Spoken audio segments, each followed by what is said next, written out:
मंत्रिमंडल विस्तार के साथ जनता को महंगाई वाला तोहफा मिला है। राज्य सरकार ने डीजल पर वैट बढ़ा दिया है, जिससे राज्य में डीजल अब 3 रुपये प्रति लीटर महंगा हो गया है।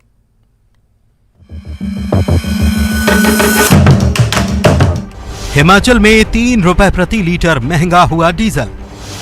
राज्य सरकार ने डीजल पर बढ़ाया वैट। बीजेपी ने किया प्रदर्शन का ऐलान। उधर जनता कांग्रेस के सत्ता में आने के महीने भर बाद हो रहे मंत्रिमंडल विस्तार की खबरों में मशगूल थी और इधर सरकार ने का झटका धीरे से दे दिया।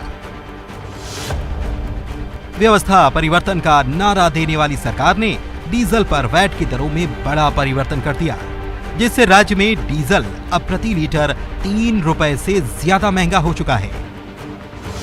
पहले डीजल पर 6% वैट लगता था। 6% वैट के प्रति लीटर 4 रुपए 40 पैसे होते थे। सरकार ने वैट 6% से बढ़ाकर 9.96% कर दिया। अब प्रति लीटर 9.96% वैट के 7 रुपए 40 पैसे लगेंगे।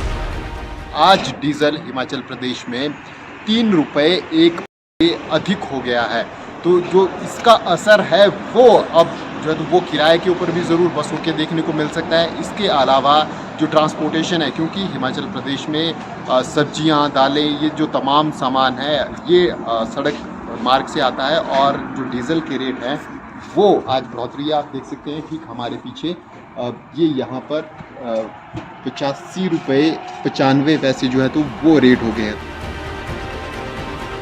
डीजल की कीमतों में बढ़ोतरी का सीधा असर माल भाड़ा और यात्री भाड़े पर होगा और फल सब्जियों समेत दूसरी कई चीजों की कीमतें बढ़ सकती हैं।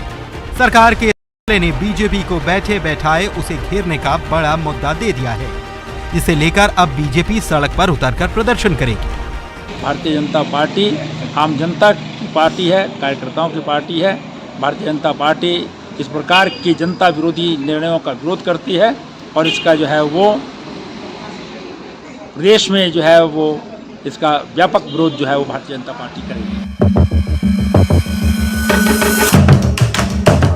हिमाचल सरकार पर फिलहाल 75,000 करोड़ से ज्यादा का कर्जा है और कांग्रेस ने जो बड़े चुनावी वायदे किए हैं उसे पूरा करने के लिए सरकार को काफी पैसा चाहिए। ऐसे में सवाल है कि क्या आम आदमी से किए गए उन वादों की कीमत भी जनता को ही चुकानी पड़ेगी। चाहे बस किराए की बात हो या फिर माल भाड़े में वृद्धि की बात हो, ये दोनों चीज़ें हैं ये सीधे तौर पर आम आदमी से जुड़ी हुई है। और आज प्रदेश सरकार ने जो स्टेट वैट है उसमें बढ़ोतरी करके प्रदेश की जनता को एक बड़ा झटका दिया है। शिमला से न्यूज़ 18 के लिए राजेंद्र शर्मा। सवाल सुखविंदर कैबिनेट के विस्तार और सीपीएस बनाने को लेकर भी उठ रहे हैं। आज राजभवन में 7 मंत्रियों को शपथ दिलाई गई, साथ ही 6 विधायकों को सीपीएस बनाए मंत्री पद को लेकर सवाल यह कि एक ही जिले से 3 विधायक मंत्री बनाए गए और कई जिलों से एक भी मंत्री नहीं बना। वहीं बीजेपी 6 सीपीएस बनाए जाने पर गंभीर सवाल उठा रही है।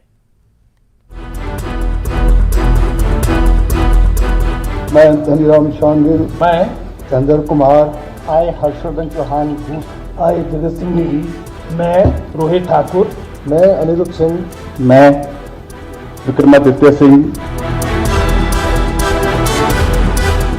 8 दिसंबर को चुनावी नतीजे आने के ठीक महीने भर बाद इन 7 मंत्रियों की शपथ से हिमाचल सुखविंदर सरकार के कैबिनेट विस्तार का इंतजार खत्म हुआ। मैं रोहित ठाकुर, मैं अनिरुद्ध सिंह, मैं विक्रमादित्य सिंह। सीएम ने आला कमान को पूरे 10 मंत्रियों की लिस्ट दी थी, जिसमें से इन 7 के ही नाम फाइनल हुए और इन नामों का भी पता लोगों को तब चला जब राजभवन से सुबह 10 बजे ज्वाली से विधायक चंद्र कुमार, सोलन से विधायक धनीराम शांडिल, शिलाई से विधायक हर्षवर्धन चौहान, किन्नौर से विधायक जगत सिंह नेगी, जुबल कोटखाई से विधायक रोहित ठाकुर, कसुम्पटी से विधायक अनिरुद्ध सिंह और शिमला ग्रामीण से विधायक विक्रमादित्य को पद और गोपनीयता की शपथ दिलाई गई। मैं धनीराम शांडिल, मैं चंद्र कुमार, आए हर्षवर्धन चौहान घूस, आई जगत सिंह नेगी, मैं रोहित ठाकुर, मैं अनिरुद्ध सिंह, मैं विक्रमादित्य सिंह। थैंक यू भाई रणवीर। क्या कहना चाहेंगे? मैं सुक्खू जी को धन्यवाद करना चाहूँगा और अपने पार्टी हाईकमांड को धन्यवाद करने चाहूँगा जो उन्होंने हमारे को मंत्रिमंडल में शामिल किया। पूरी निष्ठा के साथ काम करेंगे और अगले 5 साल बाद रिपीट करेंगे। अब एक नई जिम्मेवारी मिली है जिसके लिए मैं श्रीमती प्रियंका जी, राहुल जी का, सोनिया जी का, हमारे माननीय मुख्यमंत्री जी का, प्रदेश जी का, सभी नेताओं का धन्यवाद करता हूं। और आज जो जिम्मेवारी मिली है उसके मार्फत मैं ये कहना चाहूँगा कि जो भी आगे आने वाले समय में हमने प्रदेश की जनता के लिए कार्य करने हैं उसको हम पूरा करेंगे सुक्खू जी के नेतृत्व में और सारे चुनावी वादों को पूरा करेंगे। मंत्रियों में चंद्र कुमार और धनीराम शांडिल जैसे अनुभवी नेताओं को जगह मिली तो विक्रमादित्य सिंह जैसे युवा नेता भी हैं। सवाल इस बात पर उठ रहे हैं कि शिमला जिले के 3 विधायकों को मंत्री बनाया गया जबकि 5 जिले खाली हाथ रह गए, जिस पर सीएम ने कहा कि मंत्रियों का चयन मेरिट के आधार पर हुआ है।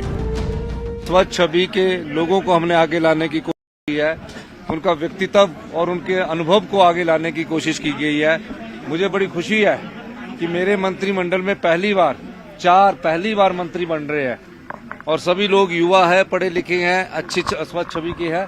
सभी लोग हिमाचल प्रदेश की जनता को सेवा करना चाहते हैं। इस दृष्टिकोण से मंत्रिमंडल का विस्तार किया गया है। सीपीएस भी बनाए गए हैं, दिख रहा है 3 एक ही जिले से जो कैबिनेट मंत्री बनाए गए हैं। देखिए, 3 एक ही जिला की बात नहीं है, ये बात मेरिट की है और जहां मेरिट होती है वहां सब चीजों को उपेक्षा भी करनी पड़ती है।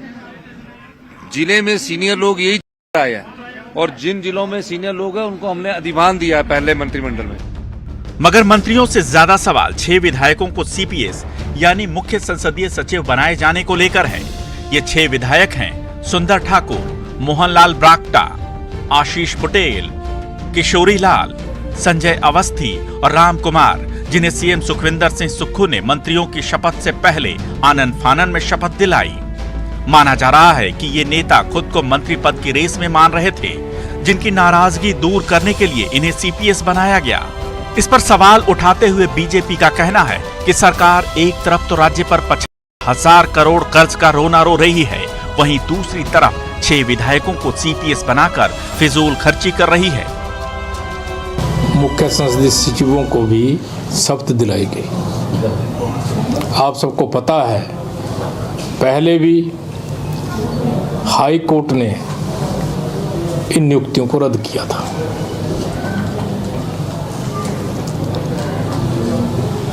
एक तरफ तो प्रदेश की सरकार वित्तीय संस्थानों का रोना रो रही है और दूसरी तरफ भारी भरकम सीपीएस बनाना प्रदेश के ऊपर बहुत बड़ा बोझ इससे डलेगा। आपको बता दें कि सीपीएस के जिम में कोई खास काम नहीं होता, वो मंत्रियों के अंडर काम करते हैं, लेकिन उन्हें ऑफिस से लेकर घर और वेतन तक सारी सुविधाएं कैबिनेट मंत्रियों वाली मिलती हैं।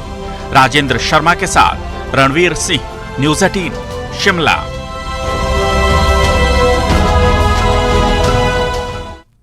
तो वहीं डीजल पर बढ़ाने और 6 विधायकों को सीपीएस बनाने पर नेता प्रतिपक्ष जयराम ठाकुर ने सरकार पर बड़ा हमला बोला है।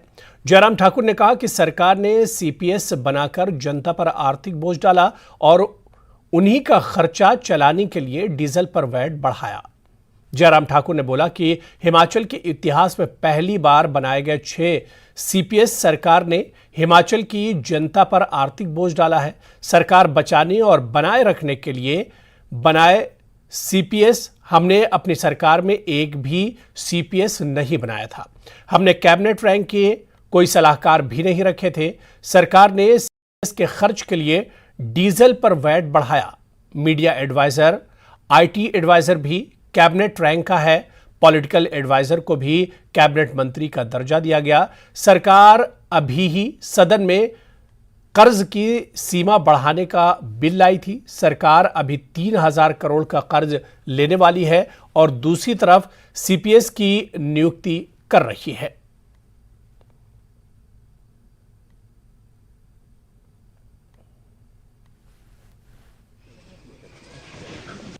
हिमाचल के इतिहास में ये शायद पहली बार है जब 6 CPS जो है वो एक साथ बना करके हिमाचल की गरीब जनता के ऊपर और ज्यादा बोझ डाल करके आर्थिक रूप से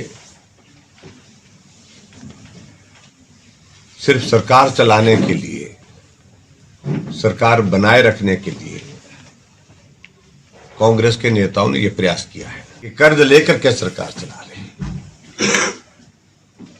हमने तो CPS एक भी हिमाचल प्रदेश में नहीं बनाया। हमने पॉलिटिकल एडवाइजर और चीजों को लेकर ऐसी फौज नहीं खड़ी की। IT एडवाइजर, पॉलिटिकल एडवाइजर हमारे पास भी था, लेकिन उसके बाद IT एडवाइजर और media adviser with cabinet rank तो हमारे पास थे नहीं। और आज ही प्रदेश सरकार को तोहफा दिया कि भाई हमको अपने CPS और मंत्रिमंडल के खर्च के लिए पैसे की जरूरत है, और इसलिए डीजल 3 रुपए प्रति लीटर के हिसाब से वैट जो हमने कम किया था उसको बढ़ा दिया गया। ये प्रदेश की जनता को एक तोहफा दिया है वर्तमान सरकार। और उसके पश्चात आज 7 मंत्रियों के साथ 6 CPS बनाना प्रदेश के ऊपर बहुत बड़ा आर्थिक बोझ डाल दिया है। मंत्रिमंडल में एक ही जिला यानी शिमला से 3 विधायकों को शामिल किया गया है, जिसे लेकर मंत्रिमंडल में संतुलन पर सवाल उठ रहे हैं। मगर डिप्टी सीएम मुकेश अग्निहोत्री ने कहा कि मंत्रिमंडल बेहद संतुलित है और सरकार अच्छे से काम करेगी। सर, क्या कहना चाहेंगे? आज 7 मंत्री जो है कैबिनेट के रूप में उन्होंने शपथ ली है। जिस बात का आपको इंतजार था आज वो पूरा हो गया है। आज मंत्रिमंडल की फर्स्ट एक्सपेंशन हुई है और 7 मंत्री उसमें लिए गए हैं। 6 लोग जो हैं चीफ पार्लियामेंट्री सेक्रेटरी बनाए गए हैं। सर, काफी डिस्कशन हुआ, लंबी चौड़ी बहस हुई, अंत समय तक मीडिया को भी कोई बहस नहीं थी, कोई डिस्कशन नहीं, कोई ऐसा वो नहीं है। कांग्रेस पार्टी पूरी तरह मजबूत है, एकजुट है, सशक्त है और पूरे 5 साल तक यहाँ पे शासन करेगी।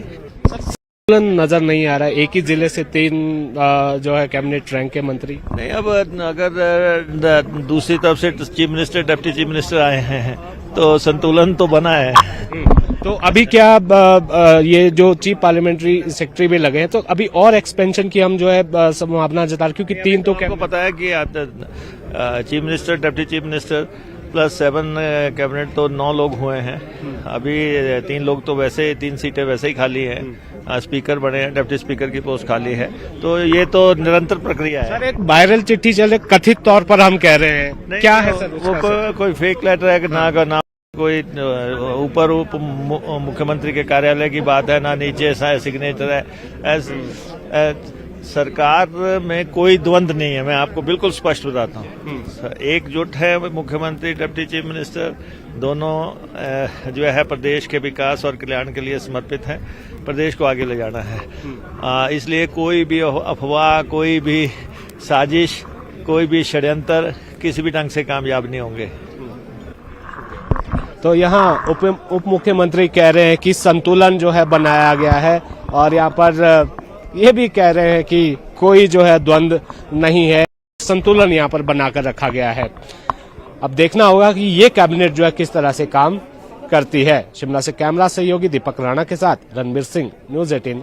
केंद्र कैबिनेट में मंत्री बनाए गए चंद्र कुमार कांग्रेस से सीनियर मोस्ट नेताओं में से एक हैं। वो 6ठी बार विधायक बने हैं और एक बार सांसद भी रह चुके हैं। चंद्र कुमार ने कहा कि सरकार जनता की उम्मीदों पर खरा उतरेगी। सबसे पहले तो दिल्ली की हाईकमांड का, श्रीमती सोनिया गांधी का, राहुल गांधी, प्रियंका गांधी का, और हमारे यहाँ के नौजवान प्रत्याशी हमारे मुख्यमंत्री श्री सुखविंदर सिंह सुक्खू जी का,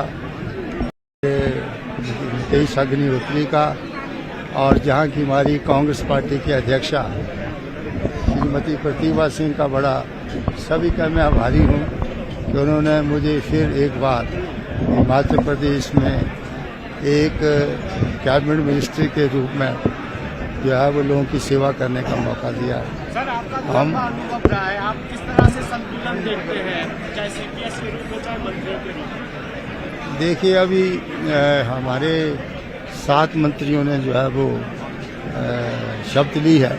अभी और भी गुंजाइश है, तो अभी तो ये विस्तार चलता रहता है। तो इंशाल्लाह जो भी जिनको भी अभी शपथ लाई गई है सब नौजवान हैं, अच्छे लोग हैं, 4-4, 5-5 बार विधानसभा में आए हैं और निष्ठा से ईमानदारी से काम करेंगे। और हम चाहते हैं कि जो बदली हुई परिस्थितियों में है उसमें हम लोगों की सेवा जो है वो करना चाहते हैं और उनकी उम्मीदों के अनुसार जो है वो काम करना चाहते हैं। सर, कांगड़ा सबसे बड़ा जिला है, उसमें से तो आपको ही मंत्री बनाया गया है, तो आपको लगता नहीं कांगड़ा को दरकिनार किया जा रहा है अभी? नहीं, ऐसी कोई बात नहीं है। और भी अभी आगे का जो मंत्रिमंडल विस्तार होगा उसमें जो है वो हमने पूरी है, ऐसी कोई निराशा की बात नहीं। नरेंद्र कुमार के साथ ही राज्य कांग्रेस के दूसरे senior most leader Dhaniram Shandil को भी मंत्री बनाया गया है। सोलन सीट से जीत की हैट्रिक लगाने वाले शांडिल ने कहा कि सब जनता का आशीर्वाद है। Thank you so much. ये सब जनता का आशीर्वाद है। जो पद भी है ये जनता का ही है, जनता के लिए काम करेंगे और जनता के लिए ही समर्पित हैं। तो इससे मैं समझता हूँ कि लोकतंत्र की ये शोभा है, लोकतंत्र की ये सुंदरता भी है कि हमें लोग चुनकर यहाँ बिठाते हैं, विकास करते हैं, भरपूर विकास करते हैं लोगों की आशाओं के अनुरूप। धन्यवाद। वहीं किन्नौर से जीत की हैट्रिक लगाने वाले कांग्रेस विधायक जगत सिंह नेगी को भी मंत्री बनाया गया है। नेगी ने कहा कि जनजातीय क्षेत्रों का विकास उनकी प्राथमिकता होगी।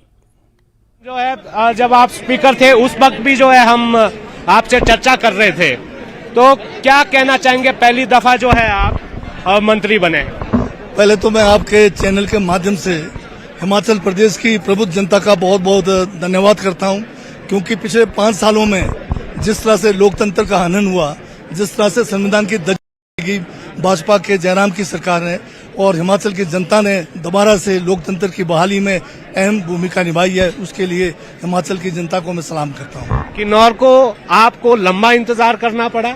नहीं, इंतजार तो लंबा नहीं था, क्योंकि आप जानते हैं बीच में बीमारी के कारण जो है मुख्यमंत्री के जो है कोरोनाग्रस्त होने से थोड़ा लंबा जरूर हुआ है, परंतु अब बीमारी का तो कोई किसी के वश में नहीं है। पोर्टफोलियो क्या चाह रहे? जाहिर सी बात है कि कोई भी अभी मिलेगा, लेकिन आपकी प्राथमिकताएं क्या रहेगी? केवल किन्नौर में भी बहुत सारी समस्याएं, परेशानियां हैं, और अब पूरे हिमाचल को किस तरह से मंत्रिमंडल चलाएगा? इसमें अगर आप पीछे देखेंगे तो जनजातीय क्षेत्र जो हमारा जो पिछड़ा इलाका है, और राजा वीरभद्र सिंह जी जब मुख्यमंत्री होते थे उन्होंने बहुत कोशिश की इस जो जनजातीय क्षेत्रों को आगे ले जाने के लिए, परंतु सुखविंदर ये जो हमारे जयराम जी जो मुख्यमंत्री बने, इन्होंने जनजातीय क्षेत्रों के साथ भेदभाव किया, वहाँ के बजट में कटौती की, वहाँ के जो संवैधानिक परिषद है उसकी बैठकें नहीं की। तो अब इन सबको जो है हमें बहाल करना है और जनजातीय क्षेत्र के विकास को जो है गति प्रदान करना है, और सारा हिमाचल में भी जो है सम्मान विकास की तरफ हमें जाना है। संतुलन किस तरह से आप देखते हैं? मंत्री 3 जो है शिमला से आए, सवाल थोड़ा सा कठिन है। नहीं, संतुलन तो बन गया है। आज देखो आप 6 CPS भी बने हैं आज की तारीख में, तो संतुलन बन रहा है, और जो है आप कैपेबिलिटी के हिसाब से भी और इलाके के हिसाब से भी मुख्यमंत्री अपने हिसाब से करेंगे, बढ़िया करेंगे। क्या पोर्टफोलियो चाहते हैं वैसे आप? जो भी पोर्टफोलियो हमें मिलेगा हम उसको जो है पूरा डिलीवर करने की कोशिश करेंगे। बहुत शुभकामनाएं।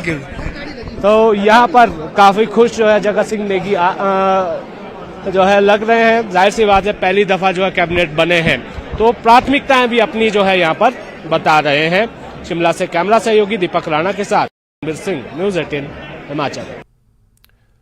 सुक्खू मंत्रिमंडल में 7 में से 4 मंत्री ऐसे हैं जिन्हें पहली बार मंत्री बनाया गया है। इन्हीं में से एक है जुब्बल कोटखाई से विधायक रोहित ठाकुर। सुनिए मंत्री पद की शपथ लेने के बाद उन्होंने क्या कुछ कहा। मंत्री के रूप में पहली बार शपथ ली है जुब्बल कोटखाई से विधायक रोहित ठाकुर ने। पहले तो बहुत बहुत बधाई। आपका बहुत बहुत धन्यवाद।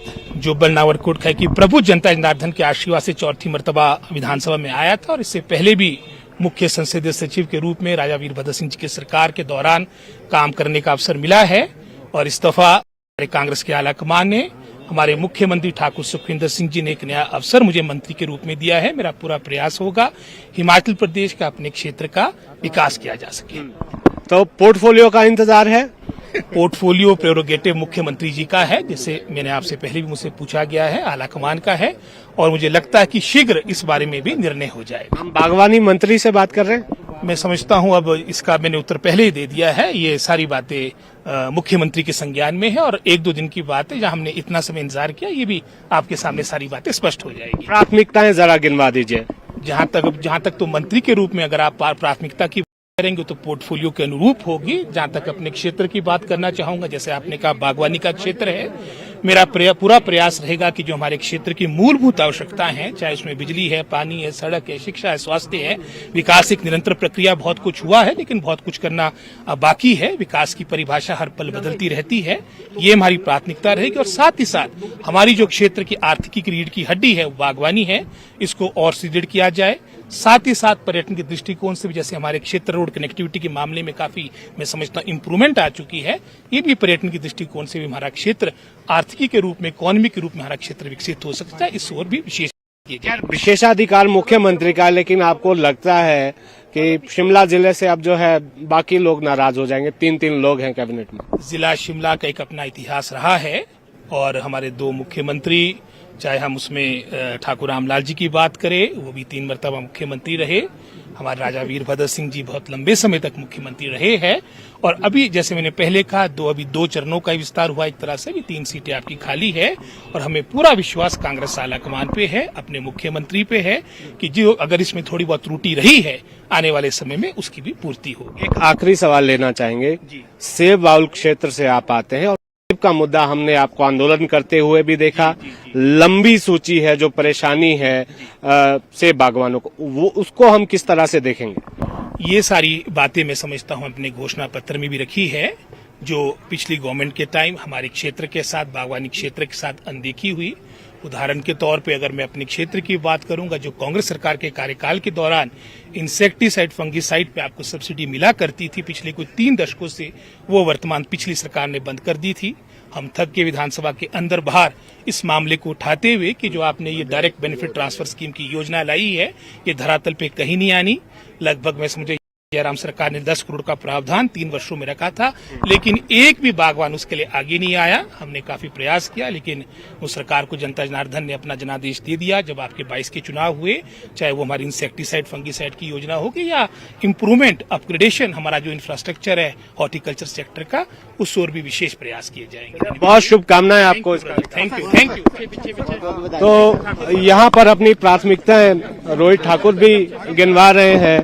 जो पोर्टफोलियो क्या रहेगा उसका तो अभी इंतजार है, क्योंकि मुख्यमंत्री ये तय करेंगे। जो सेब बागवानों के जो मुद्दे हैं, ये उन्होंने ये कहा है कि वो प्राथमिकता के आधार पर उठाए जाएंगे और जो समस्याएं हैं उनको सुलझाने का प्रयास यहाँ से किया जाएगा। शिमला से कैमरा सहयोगी दीपक राणा के साथ रणबीर सिंह, न्यूज़ 18।